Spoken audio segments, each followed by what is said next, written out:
मूसा अलैहिस्सलाम न रुस्तु बनी इसराइल तगण अंबिया रावली। हज़रत यूशा अलैहिस्सलाम, हज़रत शमऊन अलैहिस्सलाम, हज़रत शमवेल अलैहिस्सलाम, हज़रत हिज़कील अलैहिस्सलाम। दलता चिकम वाक़या ज़िक्र कई दा द शमवेल अलैहिस्सलाम दा बनी इसराइल तरबुरानु दी मनी गालिब शू फ़लस्तीन न रागलियु बनी इसराइल मनी काबिल शू ददी कोरुन कब्ज़ा कड़ल ददी मालून कब्ज़ा कड़ल ददी अलकाने गिरफ्त की वागस्तल नुदी खपल द वक्त नबी हज़रत शमवेल अलैहिस्सलाम द दरख्वास्तों को चितासो मंगलयो द जिहाद अमीर मुकर्रर गए चिमंग दाग मईयत के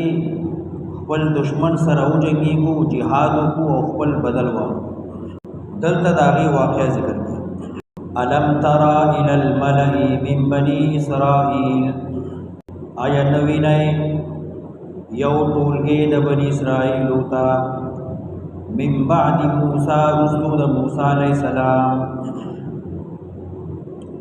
मला यौ टोलगे यौ जमात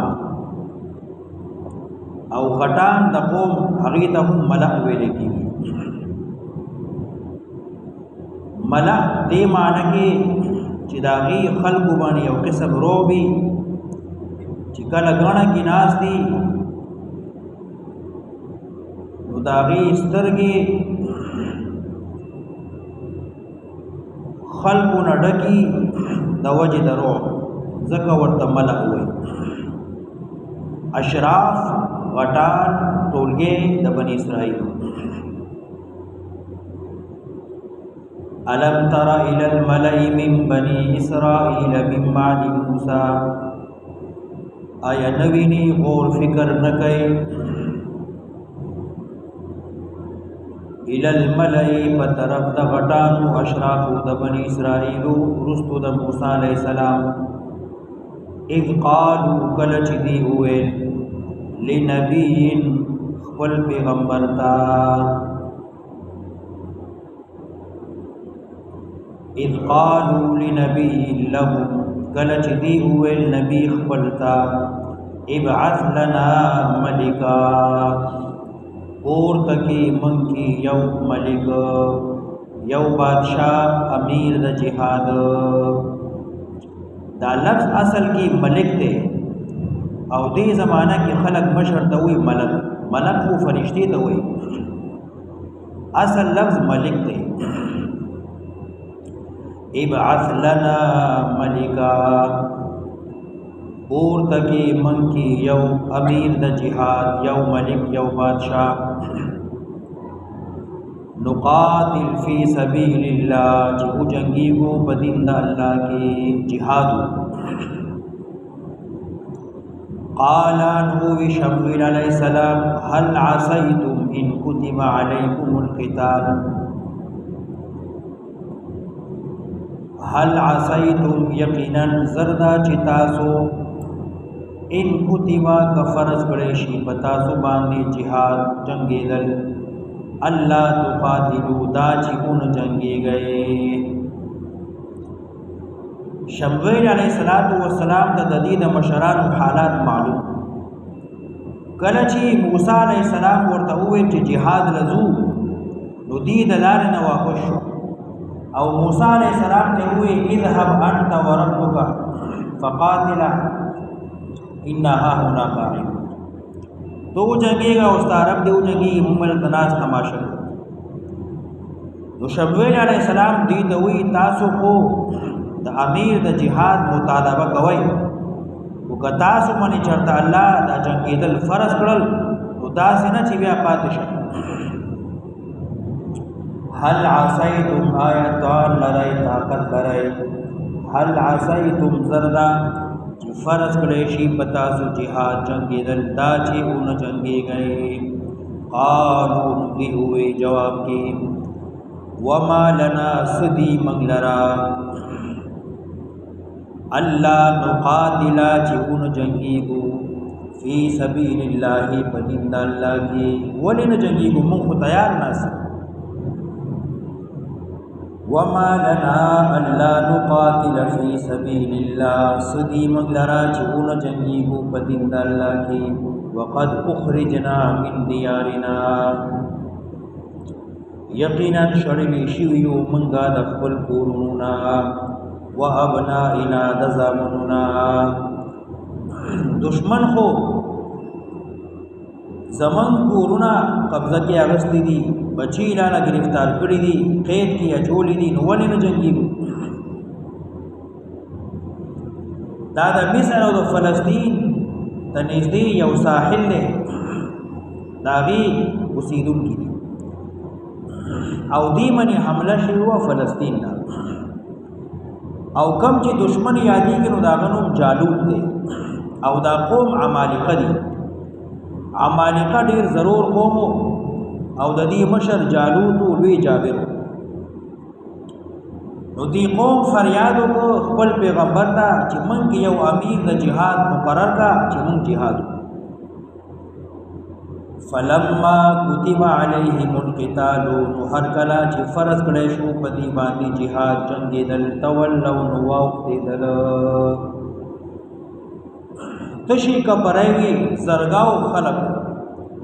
خو چې کله جهاد اعلان شو تولوا نو بیا ټول واوختیدل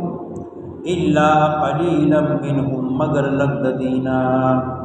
314 کسان پاتې شو نو ټول تختیدل والله علیم بالظالمین الله خبی جنی ظالمانو لرا کم سړی چې د جهاد نشاط او تختی درست پاتې شو نو دی لوی ظالم وقال لهم نبيهم اویل دیتا پیغمبر د دې شمویل علیہ السلام ان الله قد بعث لكم طالوت ملکا یقینا الله اور تک تاسو لرا طالوت ملکا طالوت بادشاہ امیر د جهاد تاسو امیر غوښته نو الله تاسو له امیر مقرر کړ طالوت قالوا ندی ویل ان یکون له الملک کیف یکون له الملک څنګه کې دیشی دلرا بادشاہت علینا من باندې د یعقوب علیہ السلام ګڼ الواد زامن یو بنیامین دې داغه د الواد قالو دی وی یعقوب علیہ السلام یو هغه الواد دی چې سب د نبوت ورته ویل کېږي او دویم هغه پیړۍ ده چې سب د مملکت ورته ویل کېږي لکه نن سعودي عرب کې آل سعود دی یو آل شیخ دی آل سعود با بادشاہت سنبھالی او آل شیخ با امامت سنبھالی جماعت امام با آل شیخ نو دی ویل چې دی خو نه د سبت مملکت نه دی نه د سبت نبوت نه دی نه د آل سعود نه دی نه د آل شیخ نه دی نو موږ یې څنګه امیر حکومت پوه شوئ دی خو د بنیامین د الواد نه دی نو موږ یې څنګه خپل مشر ومنو وقال لهم نبيهم إن الله قد بعث لكم طالوت ملكا قالوا ندیویل انا يكون له الملك علينا سرنگی کی دیشی دلرا امارت بادشاہت علینا من باندی ونحن احق بالملك منه او من زیاد حقدار لا یردو د بادشاہت ددنا دد امارت مشرت من نمنو ونحن احق بالملك منه من زیاد حقدار لا یردو د بادشاہت د امارت ددنا ولم یؤت سعة من المال ندے ورکړی شوی دلرا فراخی د مال نه د اوچت خاندان نه دی او نه مالدار دی. د دې خیال دی او چې امیر به هغه سړی جوړیږي مشر چې کوم سړی خاندانی سړی د اوچت خاندان نه او یا ورسره ډیر مالی. نن زمانه کې هم د خلکو عام خیال دی چې مشر به هغه سړی جوړو چې د اوچت خاندان نه یا ډیر مالدار. مالدار سړی اگر که د پوزې پاکولو نه او خلی نه به غولو ځینو خلک وایي څه اوچته خبره وکړه. او عقلمن فکرمن هوښیار سړی که دی غریبي او که د خولې نه ملغلرې وځي نو خلک وایي ول دی وکړه څه خبره ده. نو دا د بني اسرائیلو زمانه کې هم دا خبره وه هغه سړی به مشر جوړېږي چې کوم سړی مالدار. نو د وخت پیغمبر شمویل علیه السلام ولا درې جواب ورکړي. قال اوی پیغمبر علیه السلام ان الله اصطفاه علیکم یقینا چون کړه دې الله پتا سو باندې دې ما نه دې خوښ کړه د انتخاب انسانی نه دی د انتخاب خو خدای دی یعنی الله چون کړه دې الله خوښ کړه دې تاسو مشر دې الله ګرځولې دي. ان الله اصطفاه علیکم یقینا چون کړه دې تعالی لرا تاسو باندې الله چون کړه دې تعالی لرا پتاسو وزاده بسطه فی العلم والجسم او زیاد کړه دې دلرا فراخی په علم کې او په جسم کې. دو صفاتونه ولا ذکر کړو. یو دا چې الله خوښ کړی دی او بل دا چې دی معاشره کې څومره بني اسرائیل موجوده خلق دی په ټولو کې زیات علم کې مهارت کې فنون کې قابل سړی دی فی العلم والجسم او په جسم کې طاقت کې هم یعنی بدنی قوت هم زیات دی همت لري زړه ځوان دی جواب کولی شي د بدن طاقت لري. وزاده بسطه فی العلم والجسم الله زیات کړی دی دلرا فراخی د علم او د بدن. علم کی عقل کی فکر ولهم زیات کړی دی په خبرې پوهیږي په مقصد ځان رسي او خیارتوب نه ډک دی علم فکر عقل ورسره شته دی. او دویم دا چې طاقتمن هم دی همت والا سړی دی. نو د مشرت قابل به هغه سړی چې دا دوا صفتونه پکې یو سړی سره علم عقل فکري خو جب ور سره نه یریږي بوزدلې یا یو سړی طاقتمن خډیر دی خو علم ور سره نشته عقل نه رسي نو دغه دواړه صفتونه دي. نو دا سي سړی د مشرت قابل ګرځي. ان الله اصطفاه علیکم چون کړه دې الله پتاسو او زیاد کړه دې دلرا فراخین علم او د بدن. والله یؤتی ملکه من یشاء الله ورکی بادشاہی بجبد پیغمبر چاله چې رضا شي. پیغمبر علیہ السلام ذهن دغه طرف ته دعای کړي ونه الله قبول کړه. نو بادشاہی خود الله چاله چې خوښ شي ورکی. والله واسع علیم الله وسعت والده فراخا علم والده. وقال لهم نبيهم او ہوئے دیتا پیغمبر شمویل علیہ السلام ددی ان آیت ملکه یقینا نشانی نخا د بادشاہت دد طالوت ستاسو مشر شو نخا و نشانی دادا. ان آیت ملکه یقینا نخا د بادشاہی د طالوت ان یاتیکم التابوت چرابشی تاسو تا صندوق یو تابوت براشی فیه سکینت من ربکم پتی کی با سکونتی اطمینان بی راحت بی استاسو طرف درب استاسونا. وبقیت مما ترک آل موسیٰ و آل هارون او علم پاتې شوی هغه چې پاتې کړو الواد د موسی علیہ السلام او الواد د هارون علیہ السلام تحمله الملائکه اور تکړه به دي صندوق لرا ملائکو فرشتو یو خورلای صفاتونه ذکر کړو الله چون کړه دې علم کی بدن کی طاقت کی زیات کړه دې او بادشاہي چاله چې الله کو خشینو ورګي او د طالوت د بادشاہي نه خدانا چې کله عمالقه او جالوت تاسو باندې فاتح شو قابض شو او هغه صندوق چې تاسو سره پروتو د موسی علیہ السلام او د هارون علیہ السلام تبرکات پکې پراته او چې کله موسی علیہ السلام jihad لته نو دا صندوق په ځان سره وړو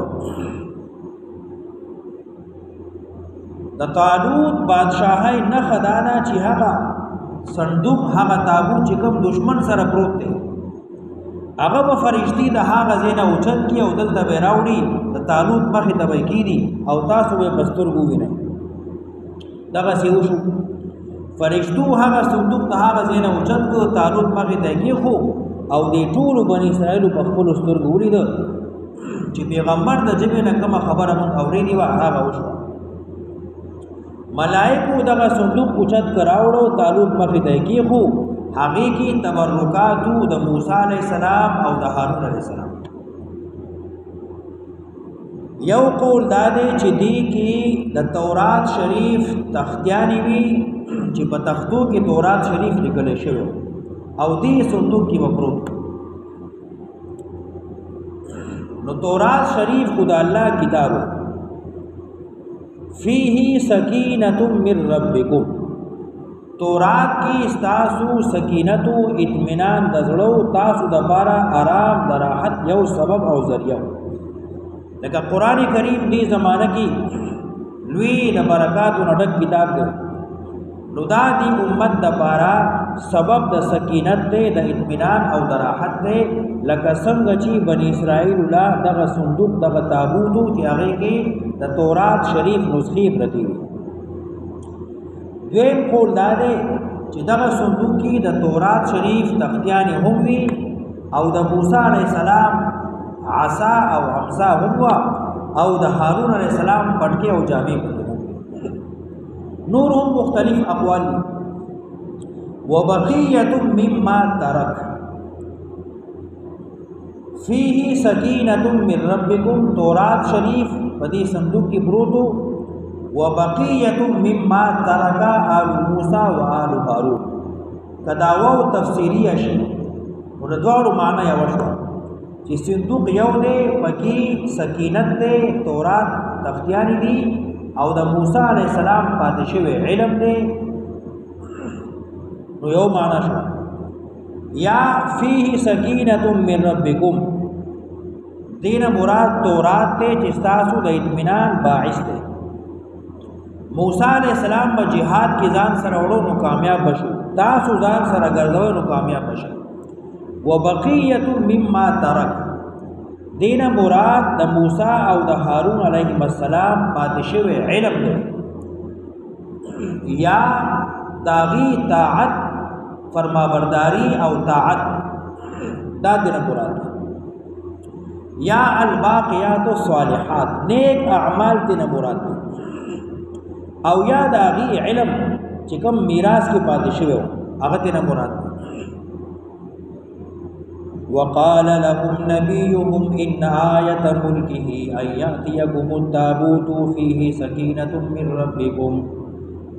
نخاد بادشاہت د طالوت دادا چرا بشي تاسو ته یو صندوق چې هغه کې اطمینان دې تاسو طرف تاسو نه او علم دې پاتې شوی هغه جبريل خو الواد د موسی علیہ السلام الواد د هارون علیہ السلام تحمله الملائکه پور تکړه وی دي صندوق لرا ملائکو ان فی ذلک لآیه یقینا پدی مذکور کی نخدا لکم تاسو لرا ان کنتم مؤمنین کئ تاسو یقین کوم کی کدا خبر تاسو معلوم کی اے بنی اسرائیل خدا خبر اومنه طالوت خپل امیر د جهاد وګڼه